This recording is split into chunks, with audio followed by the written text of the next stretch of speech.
الحمدللہ رب العالمین والصلاة والسلام علی رسولہ الکریم۔ تمام تعریفیں اس ذات پاک کے لیے جو ہماری رگ جان سے بھی زیادہ قریب ہے۔ درود و سلام امام الانبیاء خاتم الانبیاء افضل البشر سید البشر جناب محمد الرسول اللہ صلی اللہ علیہ وسلم کی ذات مقدسہ مطہرہ عالیہ پہ۔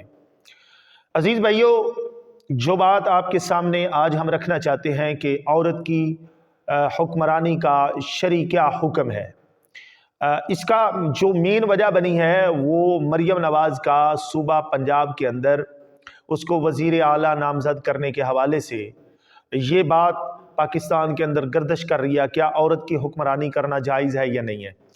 دیکھیں، سب سے پہلے میں چند چیزیں آپ کے سامنے رکھنا چاہتا ہوں، ان چیزوں کو ہم انشاءاللہ آپ کے سامنے رکھتے ہیں اور ان چیزوں کو ہم اینالائز کرتے ہیں، اور اس کے بعد ہم دیکھتے ہیں کہ نبی صلی اللہ علیہ وسلم نے اس حوالے سے کیا تعلیمات ارشاد فرمائی ہیں۔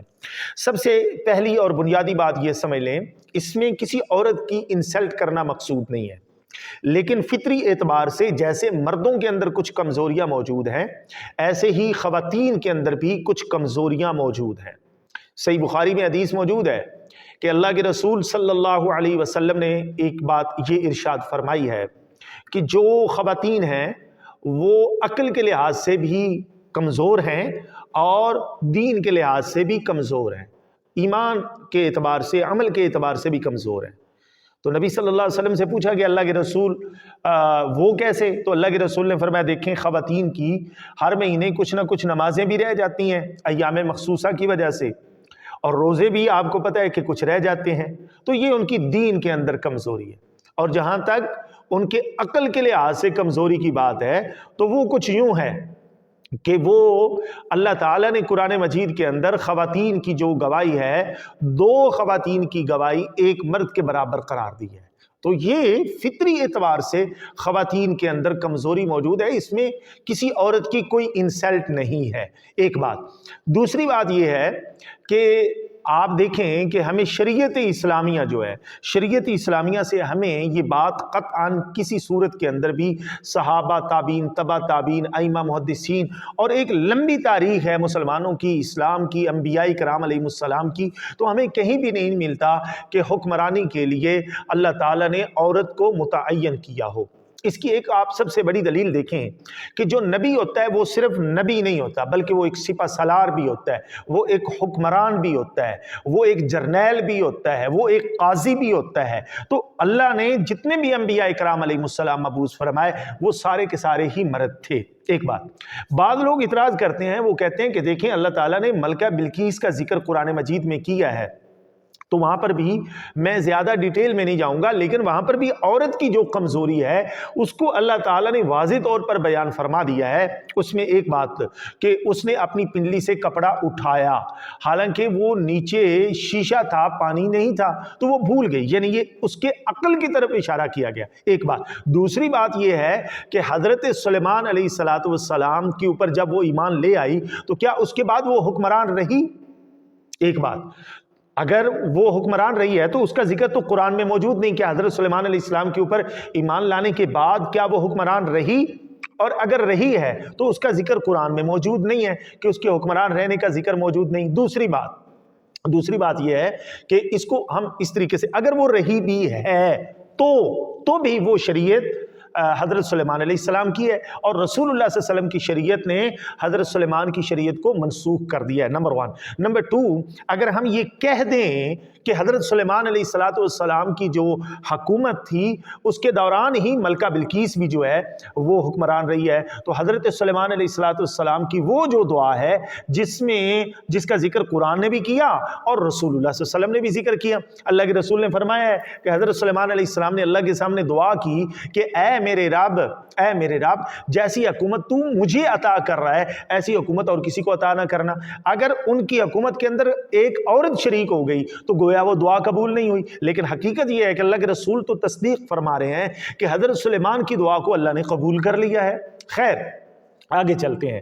تو کیا عورت کی جو حکمرانی ہے تو اس کو ہم جائز قرار دے سکتے ہیں یا نہیں؟ بھئی اس کی بہت سارے ریزن موجود ہیں، اور اس کے ایک ریزن تو یہ ہے کہ عورت، آپ کو جیسے میں نے شروع میں عرض کر دیا کہ عقل کے لحاظ سے بھی ناقص العقل ہے، یعنی اس کی عقل کا وہ ایسا نہیں ہے کہ وہ بے عقل ہوتی ہے، نہیں، اس کا یہ مطلب نہیں، بلکہ اس کا مطلب یہ ہے کہ مرد کی نسبت عورت کا عقل کمزور ہوتا ہے. اور اللہ نے قرآن مجید کے اندر کیا فرمایا؟ الرجال قوامون، اللہ نے مردوں کو قوی بنایا ہے علی النساء، عورتوں پر. مطلب یہ بالکل صاف اور واضح مطلب ہو گیا ہے کہ عورت کو حکمرانی کے لیے چوز نہیں کرنا چاہیے، نمبر 1. نمبر 2، آپ جس کو چوز کر رہے ہیں کیا اس کے پاس وہ میرٹ ہے؟ کیا اس کے پاس وہ کیپیسٹی موجود ہے؟ کیا وہ ایک ایسی شخصیت اور پرسنالٹی، یعنی ایک عقل کی بات کر، کیا وہ ایسی شخصیت اور پرسنالٹی ہے؟ حالانکہ آپ جس کو نامزد کر کے ایک 13 کروڑ کے صوبے کے اوپر جس کو نامزد کرنے کے لیے جا رہے ہیں وہ پہلے سے ہی ایک کنٹروورشل قسم کی ایک پرسنالٹی ہے. لو بیوروکریسی کو دھمکیاں، جوڈیشری کو دھمکیاں، تو اس طرح یعنی اس کے اندر تو وہ صلاحیت ہی موجود نہیں ہے، اور جس کے اندر صلاحیت موجود نہ ہو اس کو کسی ایسے عہدے کے اوپر برجمان کرنا وہ بھی تو شرعاً جائز نہیں. اب آتے ہیں صحیح بخاری کی مشہور حدیث ہے، سوشل میڈیا کے اوپر گردش کر رہی، بالکل عام حدیث ہے. رسول کریم صلی اللہ علیہ وسلم نے فرمایا، یہ ویسے ایک لمبی حدیث ہے، اس کا جو پس منظر ہے وہ کچھ یوں ہے کہ جب حضرت عائشہ رضی اللہ تعالیٰ عنہ جنگ جمل کے اندر لڑائی کرنے کے لیے سپہ سالار بن کے آئی، تو اس وقت صحابہ کرام نے رسول اللہ صلی اللہ علیہ وسلم کی بیوی کو یہ حدیث سنائی تھی. تو کیا یہ جو خاتون ہے یہ رسول اللہ صلی اللہ علیہ وسلم کی بیوی سے بڑھ کر ہے؟ کیا اس کا مقام و مرتبہ ان سے بڑھ کر ہے؟ وہ ایک محدثہ تھی، ایک عالمہ سی، نبی صلی اللہ علیہ وسلم کی زوجہ تھی، جن کی پاک دامنی میں اللہ نے قرآن نازل کیا تھا اور ان کی پاک دامنی کی گواہی اللہ نے دی تھی، نبی کی سیج بچھانے والی تھی. نبی صلی اللہ علیہ وسلم کے لیے اللہ نے ان کو بیوی کے طور پر، بیوی کے روپ کے اندر اللہ نے سلیکٹ کیا تھا. ان کو صحابہ کرام بیان کر رہے ہیں کہ اللہ کے رسول صلی اللہ علیہ وسلم نے فرمایا، جب کسرا کی بیٹی کو نامزد کیا گیا تو اللہ کے رسول نے کیا فرمایا کہ وہ قوم کبھی فلاح نہیں پا سکتی جو اپنا حکمران کسی عورت کو منتخب کر لے، وہ مطلب قوم فلاح پا ہی نہیں سکتی. تو میرے محترم بھائیوں، آپ ہی امید کر رہے ہیں کہ اگر ہم نے ایک عورت کو اپنا حکمران مقرر کیا تو اس کے بعد ہم فلاح پا جائیں گے، ہماری کامیابی ہو جائے گی، ہمارے صوبے میں ترقی ہو جائے گی، ہمارے ملک کے اندر دودھ اور نہر کی شہدیں، دودھ اور شہد کی جو نہریں ہیں وہ بہہ پڑیں گی.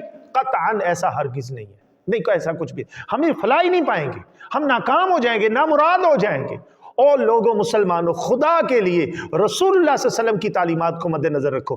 اور اگر ہم نے یہ نہ رکھا تو یقیناً ہم تباہ و برباد ہو جائیں گے. اور وہ ایک ہومیوپیتھک سے صاحب ہیں، مطلب وہ ایک عالم دین ہے، انہوں نے کہا آپ گناہ کر رہے ہیں لیکن آپ گناہ کو گناہ کر کے گناہ کرتے جاؤ. اور سوشل میڈیا کے اوپر ان کا کلپ وائرل. کیوں بھائی، کیوں؟ یہ آپ کیا مطلب اس کا دروازہ آپ کیا کھولنا چاہ رہے ہیں؟ ٹھیک ہے، آپ گناہ کو گناہ کہیں اور پھر آپ آگے گناہ کرتے چلے جائیں، نہیں، ایسا ہرگز نہیں ہے، ایسا نہیں کرنا چاہیے. اللہ کے رسول فرما رہے قوم فلاح ہی نہیں پا سکتی. تو کیا ہماری نہ مسجد محفوظ رہے گی، نہ محراب محفوظ رہے گا، نہ چار دیواری محفوظ رہے گی، کیونکہ وہ پہلے سے ہی ایک کنٹروورشل قسم کی پرسنالٹی ہے.